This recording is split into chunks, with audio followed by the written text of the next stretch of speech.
Hello everyone, welcome to my YouTube channel. आज के video में ICSE class 10 total history and civics का lesson number 4 discuss करेंगे। इसके पहले के और भी लेसन्स की मैंने ऑलरेडी वीडियो बना रखी है। अगर आपको किसी पर्टिकुलर लेसन से रिलेटेड वीडियो चाहिए तो आप कमेंट में लिखिए, मैं उसका लिंक आपको शेयर करूंगी। अदरवाइज आप मेरे चैनल पे जाके भी किसी और लेसन की वीडियोस को देख के चीज़ों को समझ सकते हैं। आज का हमारा वीडियो होगा सुप्रीम कोर्ट चैप्टर नंबर 4 से रिलेटेड। ये सिविक्स का लेसन नंबर 4 है, सुप्रीम कोर्ट। देखिए बेसिकली क्या है कि मेरा जो वीडियो होता है वो पर्टिकुलरली सिर्फ ये नहीं होता है कि आपको लेसन को एक्सप्लेन करना। मेरा पूरा फोकस होता है कि आपको उस लेसन में क्या क्या चीज़ों को पढ़ना है, किस तरीके से आप लेसन को समझें और किस तरीके से उसको लॉन्ग टर्म के लिए याद रखें और क्या क्या चीज़ें उस पर्टिकुलर लेसन से याद रखें, ताकि आप एग्जामिनेशन में उसको as it is examination point of view से प्रिपेयर करके और एग्जाम में लिख पाएं। तो इसलिए मेरे वीडियोस को आप एक बार अगर ध्यान से देखेंगे तो आपको सारी चीजें समझ में आएंगी कि मैं क्या क्या चीजें एक्सप्लेन करने की कोशिश करी। तो चलिए बिना लेट के फटाफट से हम अपनी वीडियो को स्टार्ट करते हैं। देखिए सुप्रीम कोर्ट क्या होता है। सुप्रीम मतलब सबसे ऊपर, सबसे हेड। कोर्ट का मतलब क्या है? कोर्ट का मतलब जुडिशियरी, जो कि लॉ एंड ऑर्डर को मेंटेन करता है। अब अगर हम अपने कंट्री की बात करते हैं तो हमारे कंट्री में क्या है? Single integrated system of court है। मतलब हमारे कंट्री में कंट्री के बाकी सारे एक्शंस डिसीजंस के लिए तो बहुत हद तक यूनियन और स्टेट को डिवाइड किया गया है और मोर और लेस वो अपने अपने हेड पे डिसीजंस लेते हैं। बट अगर हम बात करते हैं जुडिशियरी की तो उसके केस में हमारे यहाँ पे सिंगल इंटीग्रेटेड सिस्टम है। अब सिंगल इंटीग्रेटेड सिस्टम हम बोलते किसको है, या सिंगल इंटीग्रेटेड सिस्टम होता क्या है? तो सिंगल इंटीग्रेटेड सिस्टम बेसिकली क्या होता है? Supreme court is the head of the entire system and not only supervises but also exercise control over functioning of other court। मतलब सुप्रीम कोर्ट क्या करता है? अदर कोर्ट को सुपरवाइज ही नहीं करता है, एक्सरसाइज कंट्रोल करता है फंक्शनिंग अदर कोर्ट। मतलब जितने भी अलग अदर कोर्ट हैं उन सबको क्या करता है सुप्रीम कोर्ट? सुपरवाइज करता है, कंट्रोल करता है उनकी फंक्शनिंग को। पहला काम तो ये करता है। There are no separate set of law and a single civil and criminal system operates throughout the country. मतलब पूरे कंट्री में कोई भी सेपरेट सेट ऑफ लॉ नहीं है। क्या चलता है हमारे यहाँ? सिंगल सिस्टम ऑपरेट करता है throughout the country, civil के लिए भी और क्रिमिनल के लिए भी। ठीक है, मतलब ऐसा नहीं है कि सिविल के लिए यूपी में कुछ और होगा, महाराष्ट्र में कुछ और होगा, बिहार में कुछ और होगा, ऐसा नहीं है। सेम लॉ, सेम चीजें थ्रू आउट कंट्री ऑपरेट करती हैं। Next, all cases coming from the lower court can be taken to the higher court and ultimately to the supreme court by way of appeal. मतलब अगर किसी ने lower court में appeal किया, वहां कुछ भी डिसीजन आया, अगर पार्टीज उसको डिसीजन से सेटिस्फाई नहीं है तो लोअर के बाद वो हायर कोर्ट में जा सकती है। अगर हायर कोर्ट के भी डिसीजन से सेटिस्फाई नहीं है तो they can go to supreme court also. But supreme court का जो भी डिसीजन आएगा that is full and final decision and parties have to accept that decision. Below the supreme court stand the higher court of different states and under higher court there is a hierarchy of other subordinate courts। तो इस तरीके से चलता रहता है। ठीक है, तो आपने देखिए आपके यहाँ पे एक हायरार्की भी बना रखा है। सबसे नीचे आता है हमारा सबऑर्डिनेट कोर्ट, सबऑर्डिनेट कोर्ट के बाद है हाई कोर्ट, हाई कोर्ट के बाद है सुप्रीम कोर्ट। सुप्रीम कोर्ट का जो भी हमारा डिसीजन होता है वो फाइनल डिसीजन होता है and all the parties have to accept. अब बात आती है कि हमारे कंट्री में क्यों single integrated system of jurisdiction accept किया गया। मतलब what's the need of this single integrated judiciary. तो बेसिकली क्या था ना, देखिए India has opted for single integrated jurisdictional setup unlike the double judicial setup in the USA. USA में कैसा है? Double judiciary system. हमारे यहाँ क्या हुआ? इन a representative democracy administration of justice assume special significance in view of the right of individual which needs protection against executive and legislative interference. This protection is given by making a judiciary independent of the other two organ of the government। इसी के कारण क्या किया गया कि judiciary जो होगी उसको एकदम इंडिपेंडेंट बॉडी बना दी गई। मतलब हमारे यहाँ बेसिकली डेमोक्रेसी के कारण क्या हुआ, जो एडमिनिस्ट्रेशन था और जस्टिस था, इन दोनों को अलग अलग रखने का जो भी ओपिनियन था वो आया। अब एडमिनिस्ट्रेशन और जस्टिस को अलग कैसे कर सकते थे? तो सिर्फ एक ही ऑप्शन समझ में आया कि जो भी हमारी जुडिशियरी है उसको एक इंडिपेंडेंट बॉडी की तरह क्रिएट कर दे। देन नेक्स्ट क्या है? An independent and supreme judiciary is an essential requirement of a federal governance. जहां पे भी फेडरल गवर्नेंस है वहां की independent and supreme judiciary essential requirement होती है। In a federal setup there is a constitutional division of power between executive, legislature and judiciary. The Supreme Court not only safeguard the distribution of these power but also prevent any action that violate the limitation imposed by the constitution। ठीक है, तो इसके कारण भी हमारे यहाँ independent कह सकते हैं कि ज्यूरिडिक्शन आया। नेक्स्ट क्या रीजन था? N independent and impartial judiciary is an essential requirement for ensuring human rights and protecting democracy. क्योंकि हमारी कंट्री डेमोक्रेटिक है, डेमोक्रेटिक के लिए डेमोक्रेसी को हम तभी प्रोटेक्ट कर सकते रख सकते हैं जबकि जो भी लॉ एंड ऑर्डर मेंटेन करने वाली जो भी एंटिटी होगी उसको एकदम इंडिपेंडेंट राइट होगा कि they can take their independent decision, उनको किसी चीज में किसी का भी इंटरफेरेंस नहीं होगा। तो डेमोक्रेसी को मेंटेन करने के लिए, ह्यूमन के राइट्स को प्रोटेक्ट करने के लिए भी हमको किस चीज की जरूरत हो गई? तो हमको जरूरत हो गई यहाँ पे इंडिपेंडेंट एक इंटीग्रेटेड सिस्टम ऑफ ज्यूरिडिक्शन की। इसके कारण ही हमारे यहाँ सिंगल इंटीग्रेटेड जुडिशरी आया। तो अभी यहाँ पे आपका एक क्वेश्चन क्या बनता है? तो हमारा क्वेश्चन यहाँ पे बन सकता है, what is single integrated system, why it is needed for country like India. Clear? तो आप अगर इसको प्रिपेयर कर लेंगे तो बेसिकली आपका ये पूरा पोर्शन तैयार हो जाएगा। साथ ही साथ कह सकते हैं एक बहुत ही इंपॉर्टेंट टॉपिक आपका इस लेसन का तैयार होगा। इस लेसन में इससे ज्यादा बहुत कुछ नहीं है। अब हम सीधे सीधे हमारा जो सिंगल इंटीग्रेटेड सिस्टम में सुप्रीम कोर्ट है, हम उसके बारे में ही सिर्फ मेजर चीजों को डिस्कस करेंगे। अब देखिए सुप्रीम कोर्ट क्या है। Supreme court of in India consist of chief justice of India and not more than 33 other जजेस। ओके, तो एक कौन होता है वहां पे? एक चीफ जस्टिस होता है और मतलब 33 या उससे लेस, इससे ज्यादा नहीं होने चाहिए, 33 जजेस until parliament by law prescribes a large number of जज। कई बार ऐसा होता है कि पार्लियामेंट या कोई भी लॉ डिस्क्राइब कर देती है लार्ज नंबर ऑफ जजेस की, तो उस केस में होता है, बट पर्टिकुलरली सिर्फ इतने ही लोग होते हैं। किसमें? सुप्रीम कोर्ट के कंपोजिशन में। Then the supreme court number of जजेस amendment act 2019 which receives the assent of the President of India on August 9, 2019 increases the number of judges of Supreme Court excluding the Chief Justice of India from 30 to 33। मतलब इसके पहले कितना था? 30 था, लेकिन अगस्त 9, 2019 से कितना हो गया है? 30 से 33 नंबर ऑफ जजेस इंक्रीज हो गए हैं। तो सबसे पहली चीज आपने क्या देखनी है कि सुप्रीम कोर्ट का कंपोजिशन कैसा है। तो कंपोजिशन में मतलब कितने लोग पर्टिकुलरली सुप्रीम कोर्ट में होते हैं। सुप्रीम कोर्ट मतलब जो हेड है हमारे यहाँ के लॉ एंड ऑर्डर को मेंटेन करने के लिए, उसमें कितने पर्टिकुलर लोग इन्वॉल्व होते हैं जो कि मेजर डिसीजंस को लेते हैं। तो ये तो हमारी पहली चीज हो गई। अब नेक्स्ट देखिए, सबसे पहले हमने क्या डिस्कस कर लिया? कंपोजिशन सुप्रीम कोर्ट का। अब नेक्स्ट हमारा क्या है? Qualification and appointment as a जज ऑफ सुप्रीम कोर्ट। अब कोई भी नहीं है चाहेगा कि हमको जज बना दिया जाए, कोई भी अगर लॉ करके, तो ऐसा नहीं होगा। पर्सन के पास कुछ पर्टिकुलर क्वालिफिकेशंस होनी चाहिए। अब क्या क्वालिफिकेशन होनी चाहिए? A person is not qualified for appointment as a जज of supreme court unless he she a citizen of India. तो सबसे पहली चीज तो क्या होनी चाहिए? इंडिया का वो सिटीजन होना चाहिए। दूसरा, has been for at least 5 year a जज ऑफ हाई कोर्ट और ऑफ 2 और more such court in succession. Okay, मतलब एटलीस्ट 5 साल के लिए उसको हाई कोर्ट का जज होना चाहिए और ऑफ 2 और मोर सच कोर्ट, या फिर इसी तरीके के और भी दूसरे कोर्ट में उसको 5 ईयर्स के लिए क्या होना चाहिए? जज होना चाहिए। पहला क्राइटेरिया, मतलब सुप्रीम कोर्ट का जज बनने का फर्स्ट क्राइटेरिया। फर्स्ट तो आपका सिटीजन हुआ, ये second criteria. Then has been for at least 10 year and advocate of high court और ऑफ 2 और more such court in succession. समझे? तो मतलब 10 ईयर के लिए क्या होना चाहिए उसको? एडवोकेट होना चाहिए। कहाँ का? हाई कोर्ट का। मतलब सबऑर्डिनेट कोर्ट से काम नहीं चलेगा, बेसिकली हाई कोर्ट का ही होना है। Then is in the opinion of the president a distinguished jurist. मतलब प्रेसिडेंट के ओपिनियन में एकदम डिस्टिंग्विश्ड ज्यूरिस्ट होना चाहिए। ये 3 क्राइटेरिया होगा किसी पर्सन के अंदर, तभी वो क्या कर सकता है? सुप्रीम कोर्ट का जज बन सकता है। अब ये क्राइटेरिया फुल करने के बाद अचानक से आप नहीं चले जाएंगे, उसके बाद भी एक अपॉइंटमेंट का प्रोसीजर होता है। तो क्या होता है अपॉइंटमेंट का प्रोसीजर? एवरी जज of supreme court is appointed by the president of India in constitution with the जज of supreme court and high court. समझ में आ रही बात? मतलब किसके कंसल्टेशन से बनते हैं? कंसल्टेशन होता है जज supreme court and high court के जजेस से, और बनाता कौन है? By president of India.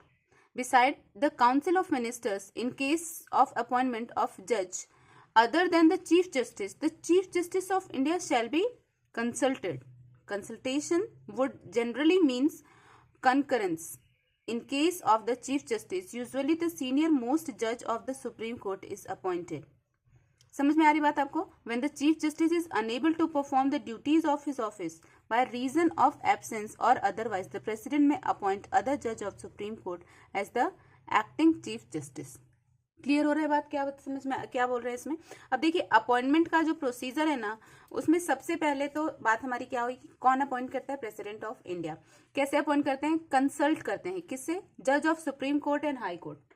President of India by any mean supreme court और हाई कोर्ट के जज से कंसल्ट करते हैं एंड क्या करते हैं उसके बाद? Beside the council of ministers in case of appointment of जज other than the chief justice. जज के अलावा जो मतलब जज की अपॉइंटमेंट चीफ जस्टिस के अलावा जिसकी भी होती है, the chief justice of India shall be, मतलब अगर चीफ जस्टिस की खुद की अपॉइंटमेंट है तब तो कंसल्ट नहीं किया जाएगा, but other than chief justice अगर किसी और जज की अपॉइंटमेंट हो रही है तो उसमें चीफ जस्टिस का भी कंसल्टेशन लिया जाता है, मतलब उनका ओपिनियन भी लिया जाता है। मतलब आप समझ लीजिए ओपिनियन किससे किससे लिया जा रहा है? प्रेसिडेंट ऑफ इंडिया का तो ओपिनियन होगा ही, साथ ही साथ और किसका हमारा ओपिनियन होगा? हाई कोर्ट का होगा एंड जजेस ऑफ सुप्रीम कोर्ट का होगा, साथ ही साथ हमारे चीफ जस्टिस का भी होगा अगर चीफ जस्टिस की ही अपॉइंटमेंट की बात नहीं हो रही तो। Consultation would generally means concurrence. Consultation का मतलब ऐसा नहीं है कि उनसे पूछ लेना इनको बनाया या नहीं, उनका कंकरेंस होता है, मतलब उनका उस पर्टिकुलर पर्सन से रिलेटेड क्या ओपिनियन है उसके बारे में वो पूछते हैं। In case of the chief justice usually the senior most जज of supreme court is appointed. Chief justice की अगर हम बात करें तो चीफ जस्टिस किसको बनाया जाता है? जो सबसे सीनियर मोस्ट जज होता है उसको क्या बनाते हैं? चीफ जस्टिस बनाते हैं, जो सबसे ज्यादा सीनियर मोस्ट होता है।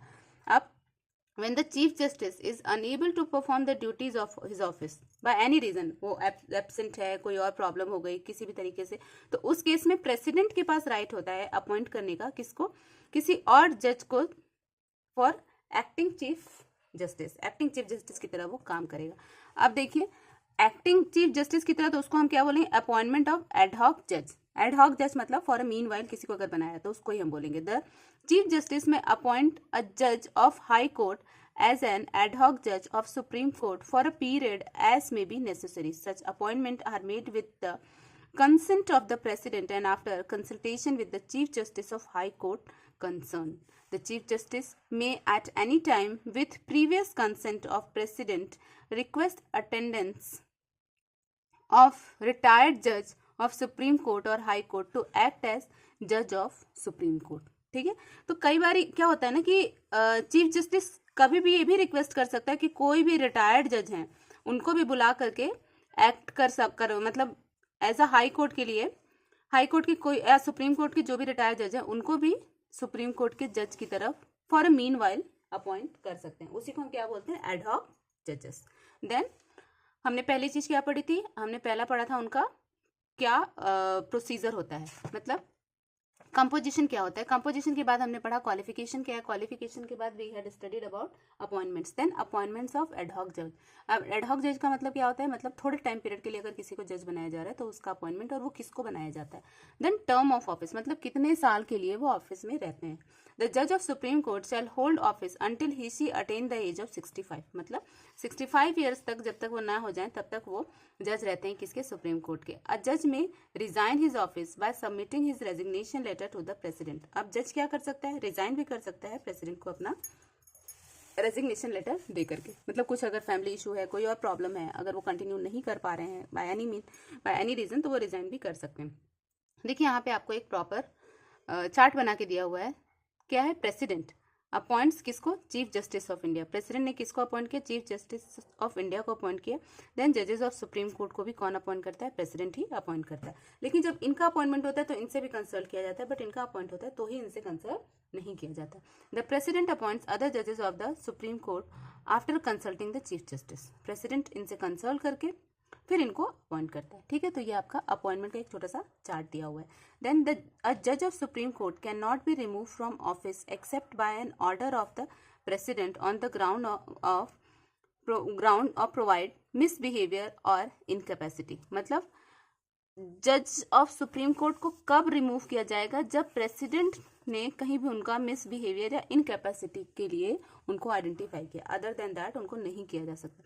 Such an order is passed after an address by each house of parliament supported by majority of total membership of that house and by majority of not less than 2/3 of the member of the house। अब आप देखिए कितनी बड़ी चीज है कि अगर किसी भी सुप्रीम कोर्ट के किसी भी एक जज को हटाना है तो उस केस में क्या होगा कि वो सेम मैटर जो है वो पार्लियामेंट में जाएगा और पार्लियामेंट के दोनों हाउसेस में जाएगा और दोनों हाउसेस में उसको पास करवाना होगा। कोई भी चीज पार्लियामेंट में पास कब होती है, जब 2/3 ऑफ जो पार्लियामेंट के मेंबर्स होते हैं वो उस पर्टिकुलर चीज के लिए अग्री कर जाते हैं, उनसे सहमत होते हैं, उसके बाद ही वो पास होती है। तो ये एक्चुअल में this is a tough task. इससे रिलेटेड भी एक क्वेश्चन यहाँ पे अराइज हो सकता है कि हाउ टू रिमूव द जज ऑफ सुप्रीम कोर्ट। ओके, यहाँ पे मैं क्वेश्चन लिख देती हूँ, how to remove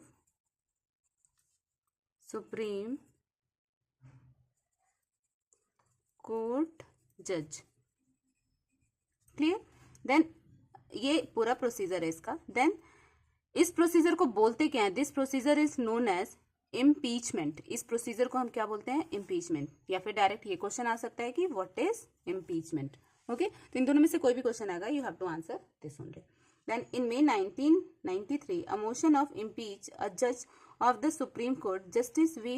Ramaswamy, failed to get the support of majority of total membership of the House Lok Sabha.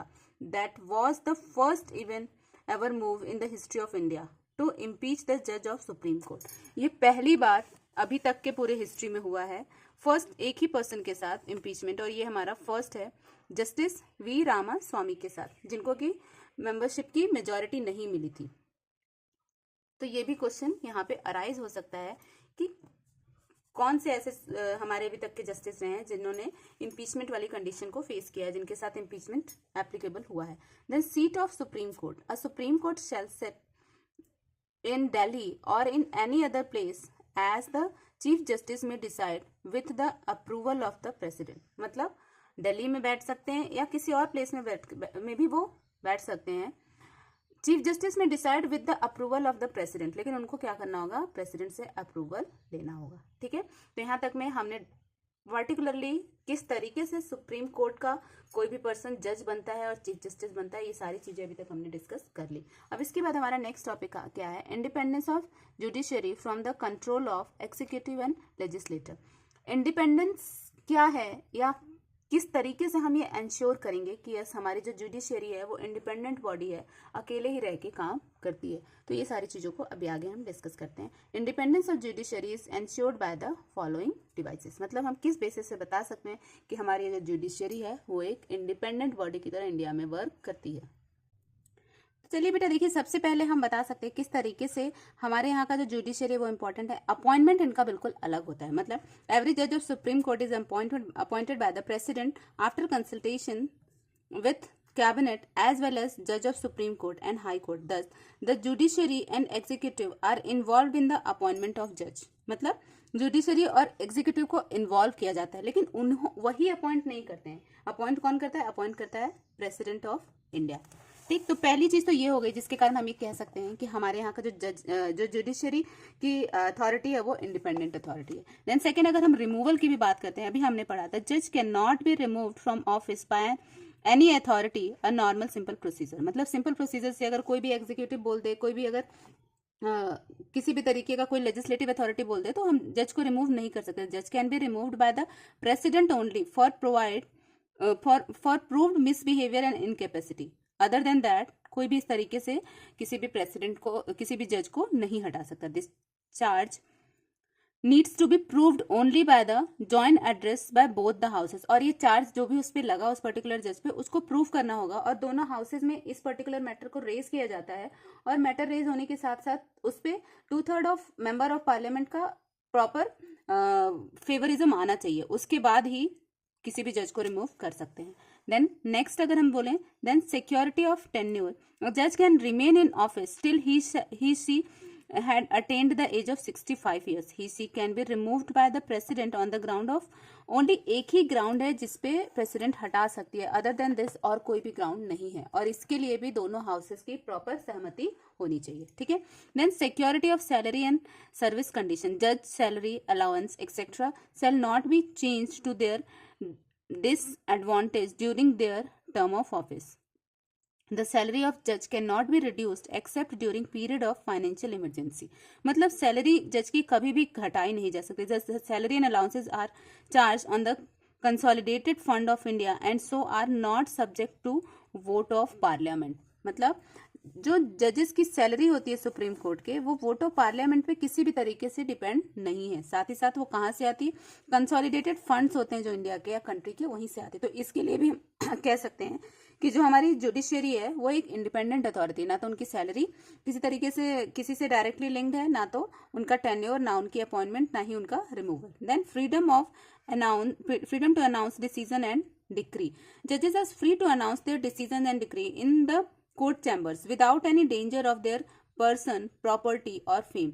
Their decision cannot be criticized in public or by the press. It is the duty of the state to ensure their personal safety at all cost. मतलब जजेस को जो सही लगता है, जजेस are totally free कि वो सही डिसीजंस को दें। उनके डिसीजंस को ना तो कोई उसके अगेंस्ट जाता है, ना किसी तरीके से उनके डिसीजंस को क्रिटिसाइज किया जाता है। इवन अगर जो हाउसेस हैं पार्लियामेंट में, वो भी उनके डिसीजन को एक्सेप्ट करते हैं, कभी क्रिटिसाइज नहीं कर सकते हैं। Then punishment for contempt of court. The Supreme Court can punish for the contempt of court if a person or authority make an attempt to lower its authority. मतलब कोई भी पर्सन अथॉरिटी को lower करने की कोशिश करता है और कोर्ट में किसी भी तरीके का मिसबिहेवियर करता है, तो उस केस में जो कोर्ट है वो इजीली उस पर्सन को पनिश करेगा और उसके लिए कोई भी कोर्ट को किसी भी तरीके से कुछ नहीं बोल सकता।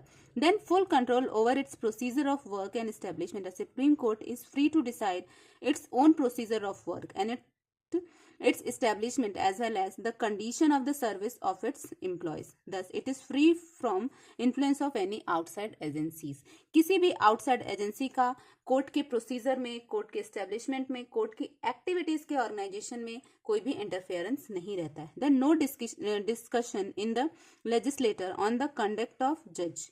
No discussion can take place in the parliament regarding the conduct of any judge or about discharge of his or her duty except when there is motion of his or her removal. अगर removal की बात नहीं है तो उसके अलावा कोई भी किसी भी तरीके से किसी भी जज के रिगार्डिंग किसी भी तरीके का कंडक्ट नहीं कर सकता है। देन नेक्स्ट हमारा जो इम्पोर्टेंट पॉइंट हो सकता है वो ये होगा, prohibition of practice after retirement. The जज can pay handsome pension but they are not allowed to practice after their retirement.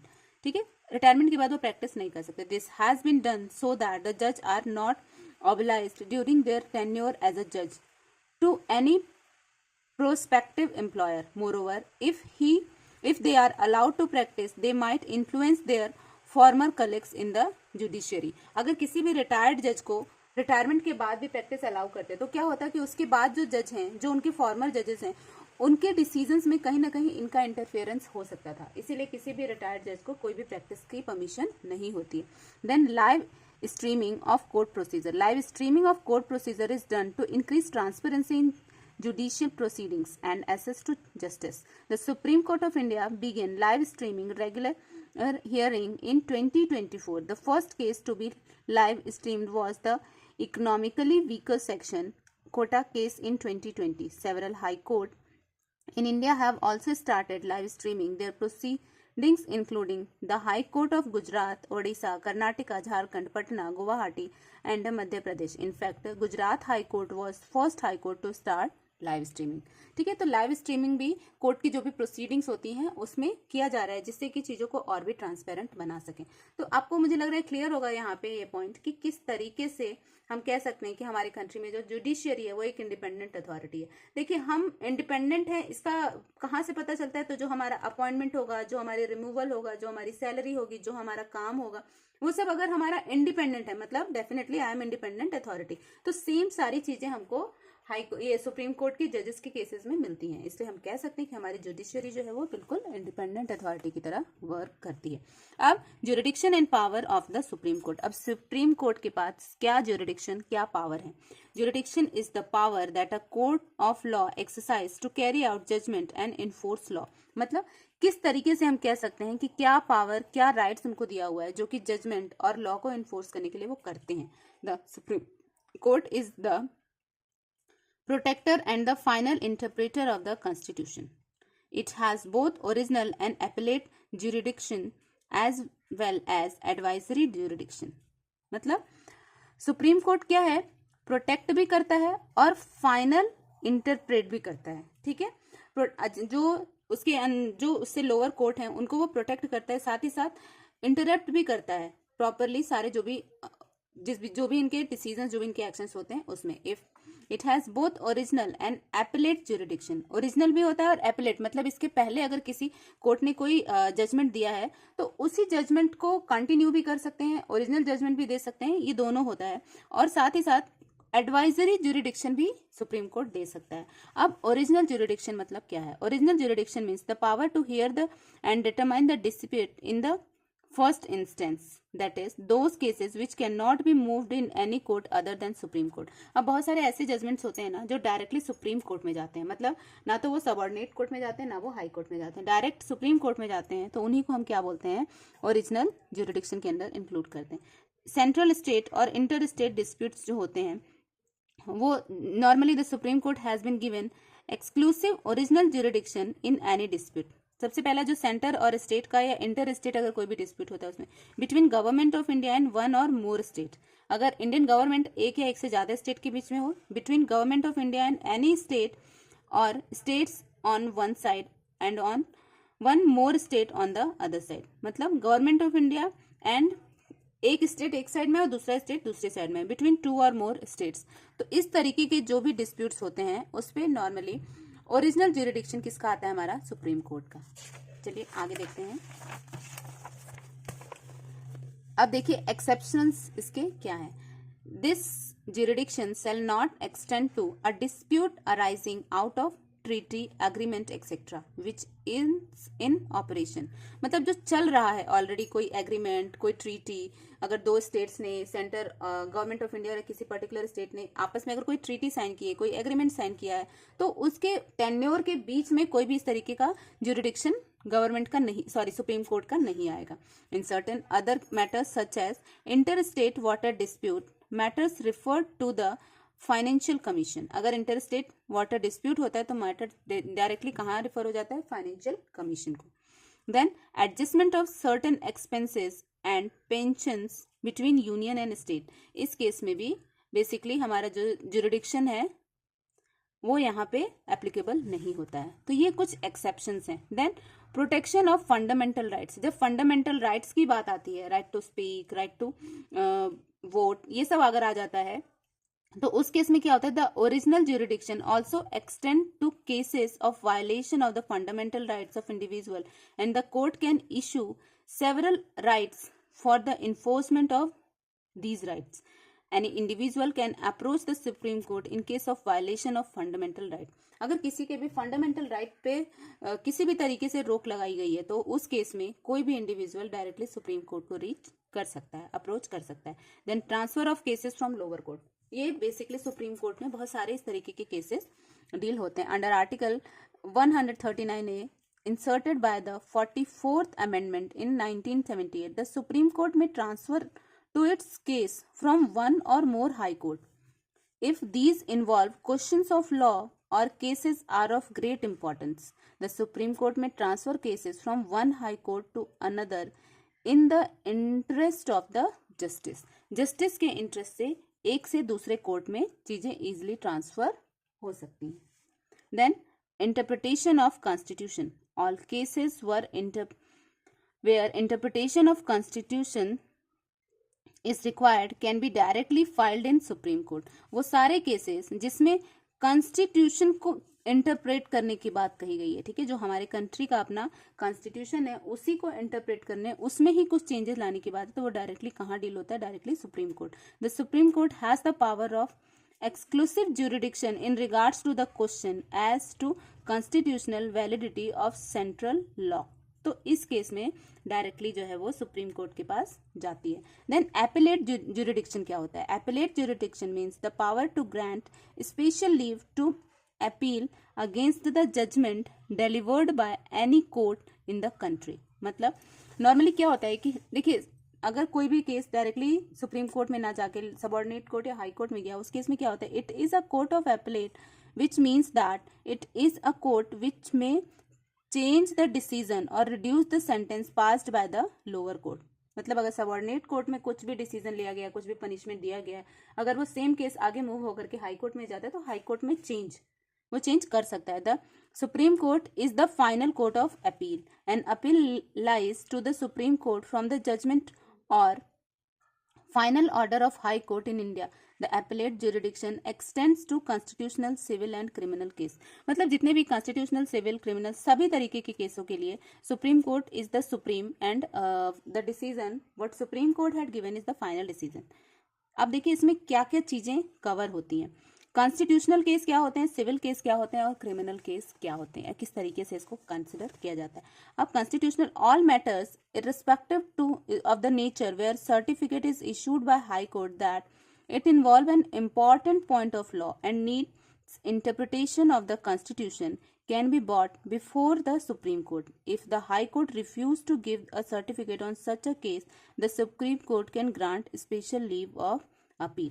Okay मतलब कई बार ऐसा होता है कि जैसे कि किसी भी तरीके से किसी भी कॉन्स्टिट्यूशन को कंसिडर करके कुछ बात अगर हाई कोर्ट में रखी गई है और हाई कोर्ट ने उसको डिनाई कर दिया या हाई कोर्ट ने रिफ्यूज कर दिया उस पर्टिकुलर कॉन्स्टिट्यूशन से रिलेटेड चीजों को के लिए सर्टिफिकेट देने में, तो supreme court can grant a special leave of appeal, supreme court वहां पे दे सकता है।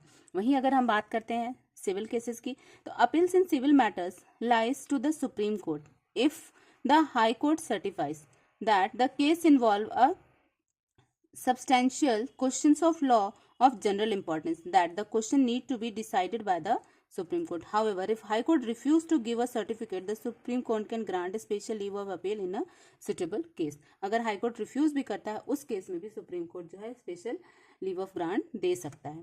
Then criminal case की अगर हम बात करते हैं तो two types of appeal in criminal case lie in the Supreme Court. Case without the certificate of High Court and case with the certificate of High Court.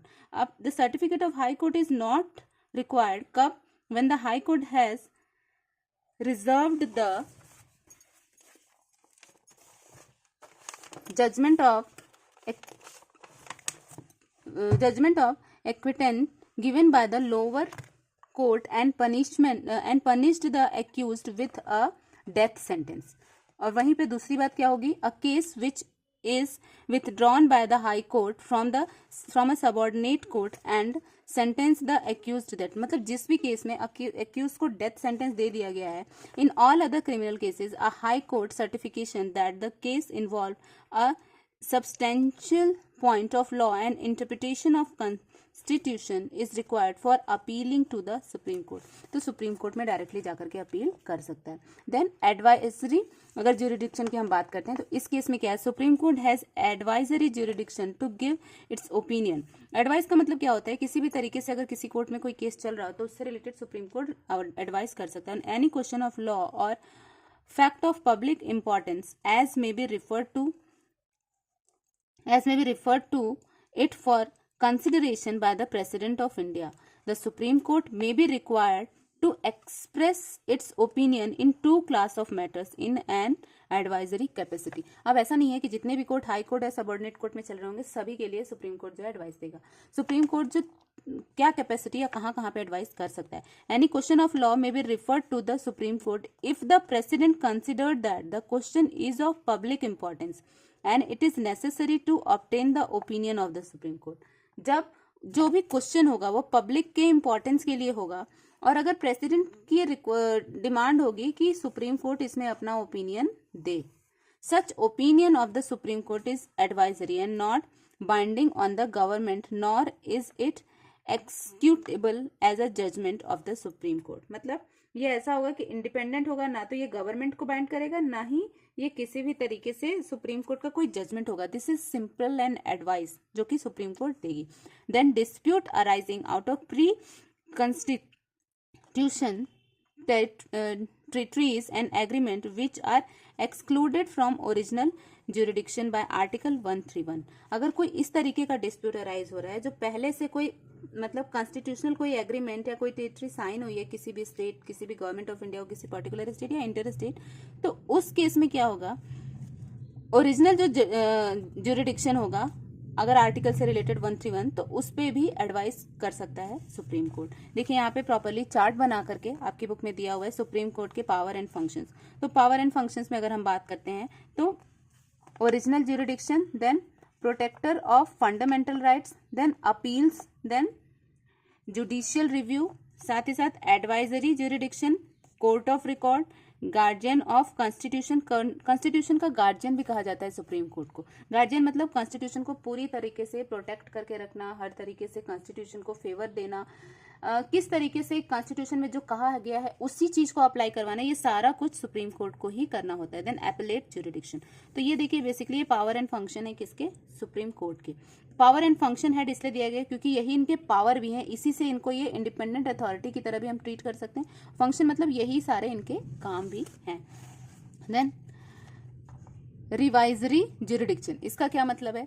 The Supreme Court under Article 137 is empowered to review any judgment or order made by it with a view to remove any mistake or error that might have crept in the judgment or order. This is because the Supreme Court is the court of record and its decisions are of evidentiary value and cannot be questioned in any court. कई बार क्या होता है कि supreme court खुद के ही जो भी judgement है उनको भी वो रिव्यू करती है, इसलिए रिव्यू करती है क्योंकि ये जो सुप्रीम कोर्ट का डिसीजन होता है ये फाइनल डिसीजन होता है, और कहीं अगर इनके डिसीजन को किसी और कोर्ट ने क्वेश्चन कर दिया तो this is actually a big thing. तो इसके कारण सुप्रीम कोर्ट अपने जजमेंट्स को भी टाइम टू टाइम रिव्यू करती है, रिकॉर्ड से चेक करती है, ताकि कहीं ऐसा ना हो कि सुप्रीम कोर्ट के ही किसी भी जजमेंट पे किसी तरीके का क्वेश्चन खड़ा हो जाए। Then judicial review, a supreme court is the interpreter of the constitution and its decision is final.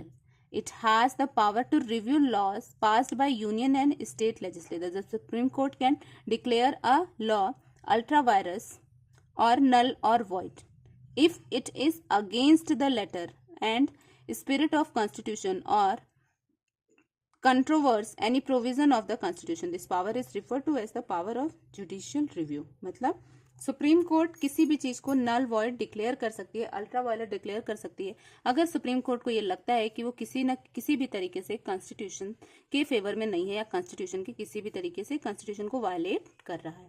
The minimum number of जज to hear and decide a case involving interpretation of constitution shall be 5, मतलब 5 members जो हैं वो ये decide करते हैं कि किस तरीके, वो रिव्यू करते हैं जुडिशियल्स को, उसके बाद उनको नल वॉइड डिक्लेयर करते हैं। The supreme court has power to review all national state law and executive orders and declare them null and void if they go against the provision of the constitution। मतलब अगर कुछ भी constitution के provision से against गया तो supreme court उसको नल and void declare कर सकते हैं। The Supreme Court has declared the following act of parliament as null and void। हम कुछ एग्जांपल्स देख लेते हैं जिसको अभी तक सुप्रीम कोर्ट ने नल एंड वॉइड डिक्लेयर किया, ये भी क्वेश्चन आपको आ सकता है। Presidential order concerning the organisation of former princes, ठीक है, इसको नल एंड वॉइड डिक्लेयर किया था। देन नेक्स्ट है banking companies act 1969 for the nationalisation of 14 banks, ये भी नल एंड वॉइड हुए हैं। Then in August 1999 the supreme court held a merit should be the sole criterion of admission of post graduate and other higher courses in medical and engineering, मतलब merit के basis पे medical और engineering में जो admission हो रहे थे इसको भी नल एंड वॉइड डिक्लेयर किया था। कब? 1999 में। अब देखिए नीड फॉर जुडिशियल रिव्यू। अब जुडिशियल रिव्यू की जरूरत क्यों पड़ती है? बेसिकली अगर इसको हम अपने आप से भी सहे ना तो इसको समझ के लिख सकते हैं। देखिए कॉन्स्टिट्यूशन क्या है? रिटन है। अब कॉन्स्टिट्यूशन रिटन है तो कॉन्स्टिट्यूशन क्या होगा? लॉ में B ambiguously worked. The question of interpretation of the Constitution is bound to arise only the Supreme Court has the power of original jurisdiction. Then legislator may not possess the wisdom, experience and impartiality which are needed to explain what the law means. The function can be best performed by the Supreme Court. मतलब कोई और, जैसे अगर हम legislator की बात करें, administrative authority की बात करें, तो they can not have that much power and they can not perform this kind of duties and functions. Only and only supreme court can perform, और सुप्रीम कोर्ट ही कॉन्स्टिट्यूशन को safeguard देता है। Supreme court has provided for the balance of power between central and state. Supreme court को इसीलिए establish किया गया था जिससे वो सेंट्रल और स्टेट के पावर को बैलेंस बनाए। इफ द यूनियन गवर्नमेंट और the state go beyond their limits the supreme court can settle the dispute. अगर कोई भी अपने लिमिट से बियॉन्ड जाता है, मतलब अपने पावर से ज्यादा पावर यूज करने लगता है, तो उस केस में सुप्रीम कोर्ट बीच में इंटरफेयर करता है। अब देखिए court of record. Court of record क्या होता है? Court of record important topic है जो कि आपके एग्जाम्स में आ सकता है। है? Court of record is a court whose judgment are recorded for evidence and testimony. देखिए क्या होता है ना कि हमेशा जब भी आप लोगों ने कहीं सुना भी होगा, कोई भी कोर्ट कुछ भी अगर जजमेंट आता है तो उसको किसी दूसरे केस से रेफर किया जाता है, मतलब बताया जाता है with reference to case number this this this in year this among this and this. जो भी पार्टी होती है उसके बारे में बताया जाता है जिसके जिसके बीच में केस हुआ था। तो इसी के लिए रिकॉर्ड रखा जाता है ताकि हम जो जजमेंट दे रहे हैं वो जजमेंट इसके पहले इसी तरीके का केस एक आया था जिसमें इस तरह से जजमेंट हुआ था। तो इसलिए कोर्ट ऑफ रिकॉर्ड क्या होता है? जस्ट रिकॉर्ड होता है किसके लिए? एविडेंस एंड टेस्टिमनी के लिए। The judgement are in the nature of precedents. Judgements जो होते हैं वो क्या? नेचर ऑफ प्रिसीडेंट्स, पहले कुछ इस तरह का हुआ होता है, उसी को हम रेफरेंस दे करके आज भी वैसा करते हैं। क्योंकि हमारा कॉन्स्टिट्यूशन में तो कोई भी चेंज नहीं हुआ, तो नेचुरली हमारे जजमेंट में भी चेंजेस नहीं होने चाहिए। The High Court and the other court are bound to give similar decision in a similar case. They are not to be questioned when they are proceeded before any subordinate court. The Supreme Court shall be a court of record and shall have all the power such a court, including the power to punish for contempt of itself. The court of record देखिए दो चीजों को implies करते हैं, किसको किसको? Its judgment and record are preserved as record. These can be produced in any court as precedent. मतलब अगर कोई भी रिकॉर्ड सुप्रीम कोर्ट में रखा गया है तो उसको किसी भी कोर्ट में, हाई कोर्ट या सबऑर्डिनेट कोर्ट में प्रेसिडेंट की तरह प्रेजेंट किया जा सकता है। If a person commits a contempt of court, the court has the authority to punish him. No authority can deprive the court of this right. मतलब अगर किसी ने कोर्ट कंटेम्प्ट ऑफ कोर्ट किया, मतलब कोर्ट के ऑर्डर को deny किया, तो उसको कोर्ट कभी भी पनिश कर सकती है और उसके लिए कोई भी अथॉरिटी बीच में इंटरफेयर नहीं करेगी। तो इसलिए कह सकते हैं क्यों? क्योंकि सुप्रीम कोर्ट एक प्रॉपर गार्जियन की तरह काम करती है किसके? कॉन्स्टिट्यूशन। और कॉन्स्टिट्यूशन हमारा क्या कहता है कि हमारे कॉन्स्टिट्यूशन में प्रॉपरली लिखा हुआ है कि जो भी हमारे यहाँ लॉ एंड ऑर्डर्स बने हैं उसको मेंटेन करने का पूरा पूरा राइट ज्यूरिडिक्शन का है। अगर ज्यूरिडिक्शन को कहीं भी लगता है कि कोई भी पर्सन, कोई भी ग्रुप अगर ज्यूरिडिक्शन के अगेंस्ट जा रहा है तो उसके लिए ज्यूरिडिक्शन प्रॉपर एक्शन ले सकता है। ठीक है, उसके बाद देखिए आपका जो नेक्स्ट टॉपिक है वो है इन्फोर्समेंट ऑफ फंडामेंटल राइट्स। अब फंडामेंटल राइट्स बेसिकली क्या है? All citizen whose rights are violated may move the supreme court for the enforcement of right. The Supreme Court has power to issue order or rights in the nature of habeas corpus, then mandamus, then prohibition, then quo warranto and certiorari for the enforcement of any of the fundamental rights. अब देखिए ये सारी चीजें हैं क्या? The words are little bit tricky. ये सब terms हैं जो कि एक्चुअल में लॉ में यूज होते हैं और बेसिकली ये टर्म्स भी वन वर्ड में आपको आ सकते हैं, मतलब ऑब्जेक्टिव्स में आप कह सकते हैं या डिफाइन इस तरीके से। तो इन टर्म्स की मीनिंग भी आपकी बुक में प्रॉपरली दी हुई है, तो जस्ट गो थ्रू इट। ये सारे टर्म्स भी important. The constitution prohibits the state from making any law which takes away और abrogates the fundamental rights. If it does so, the law shall be declared null and void by the Supreme Court. कोई भी law ऐसा बनाया जाए जिसमें कि किसी भी इंडिविजुअल या ग्रुप के राइट्स को तोड़ा जा रहा है, राइट्स को नहीं दिया जा रहा है उनको, तो उस केस में वो particular law null and void declare हो जाएगा। Then administrative and supervisory functions क्या होते हैं? देखिए हम ये क्या पढ़ रहे हैं, ये हम फंक्शंस के अंदर पढ़ रहे हैं, मतलब सुप्रीम कोर्ट के क्या क्या फंक्शंस होते हैं। तो सुप्रीम कोर्ट के बेसिकली बहुत सारे फंक्शंस होते हैं। सेटलमेंट करना डिस्प्यूट से, देन रिलेटेड, देन इन्फोर्समेंट करना फंडामेंटल राइट्स का, और एडमिनिस्ट्रेटिव एंड सुपरवाइजरी फंक्शंस भी होते हैं सुप्रीम कोर्ट के। Then appointment of officers and staff of supreme court are made by the, कौन अपॉइंट करता है सुप्रीम कोर्ट के स्टाफ्स और इनको? Made by the justice of India or by such other judges as he see may direct. Clear? Then the court make rule regarding conduct of advocate and other person appealing before it. It also make rule regarding the fees to be charged in respect of proceedings in the court. मतलब कितना fees charge होगा और किस तरीके से कोई भी proceedings रखी जाएंगी कोर्ट में, इसको भी खुद ही डिसाइड करते हैं। The Supreme Court rule that Chief Justice of India recommendations to transfer judge of High Court was not binding on the government if the recommendation was made without consulting four senior most judges of the Supreme Court. मतलब कोई भी transfer के लिए भी senior most जजेस को consult करने के बाद ही ट्रांसफर किया जाएगा। The Supreme Court specifies procedure in the area of public interest A person can register a case simply by writing on a postcard or application starting his complaint. These complaints are registered and necessary orders are passed. The grievance of women, children, bonded laborers and other weaker sections are giving attention under the scheme. मतलब किसको ज्यादा attention दी जाएगी, तो ये particular areas में ज्यादा attention दिया जाएगा. बेसिकली सुप्रीम कोर्ट का क्या होता है, सुप्रीम कोर्ट सिंप्लीफाइज प्रोसीजर्स को अपने सिंप्लीफाई कर दिया है. मतलब कोर्ट में अगर आपको कोई भी केस फाइल करना है सुप्रीम कोर्ट में, तो चीजें बड़ी सिंप्लीफाई करके रखी हुई है. सिंप्लीफाई का मतलब यू कैन इजीली एक पोस्ट कार्ड या सिंपल पेपर पे डायरेक्टली अपने कंप्लेंट जो आपको परेशानी है उसी से रिलेटेड वहीं से स्टार्टिंग करके आप कंप्लेन लिख सकते हैं. मतलब कंप्लेन करने के लिए there is not proper procedure कि आपको स्टार्टिंग में ये लिखना है, एंडिंग में लिखना है. इस तरीके को कुछ भी चीजों को बना के सुप्रीम कोर्ट ने केस फाइल करने के लिए कोई भी कॉम्प्लिकेशन पब्लिक के लिए क्रिएट नहीं की है. तो चलिए यहाँ पे ये हमारा लेसन खत्म होगा. कुछ चीजें मैंने इस लेसन में डिस्कस नहीं की हैं, वो है आपके इंपॉर्टेंट राइट्स जो होते हैं और साथ ही साथ इंपॉर्टेंट टर्म्स. इंपॉर्टेंट राइट्स और इंपॉर्टेंट टर्म्स भी आपको देखना और पढ़ना जरूरी है.